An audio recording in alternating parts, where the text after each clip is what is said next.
আজকে আমরা সবাই মিলে করলাম আমরা মাখানো, আবার সেটা ক্যাম্পা দিয়ে, আর সেটা খাওয়ার পর আমাদের অবস্থা সেটা দেখে বোঝা যাচ্ছে কিরকম লেগেছে। সবার অবস্থা দেখে খারাপ।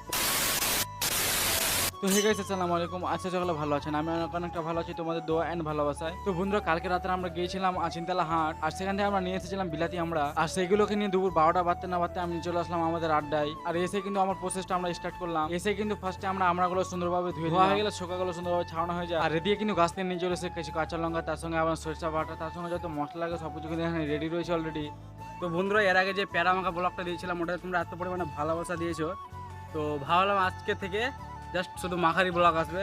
পেড়া মাখা, লেবু মাখা, পেঁপে মাখা, মাখাগুলো সব ব্লগ হবে, ঠিক আছে আজকে যে, কারণ তোমরা মাখানো ভিডিওতে খুব ভালো একটা ভালোবাসা দিচ্ছ, সাপোর্ট করছো। তো আজকে ভিডিওটা 10K ভিউজ নিয়ে যাও, কমেন্ট করো কী মাখা খাবো। এদিকে কথা বলতে বলতে কিন্তু আমাদের ছোকাগুলো সব ছাড়ানো হয়ে যায়। ছোকাগুলো ছাড়িয়ে সুন্দরভাবে ধুয়ে নিলাম। আর এদিকে গরম গ্যাস প্রচুর কিন্তু। তো বন্ধুরা, এই ভিডিওর লেন্থটা কিন্তু অনেক বড় হয়ে যাচ্ছে। তো বন্ধুরা, আজকে ব্লগটা এখানে শেষ করলাম। নেক্সট পার্ট দেখার জন্য চ্যানেলটা সাবস্ক্রাইব করে ফলো করে দিও, আর কমেন্টে লিখে দিও পার্ট 2। তোমরা কেউ ফলো করতে ভুলবে না। যদি ফলো করতে ভুলে যাও তাহলে তোমাদের কাছে এই ভিডিওগুলো যাবে না, তোমরা কিন্তু অনেক মিস করে ফেলবে।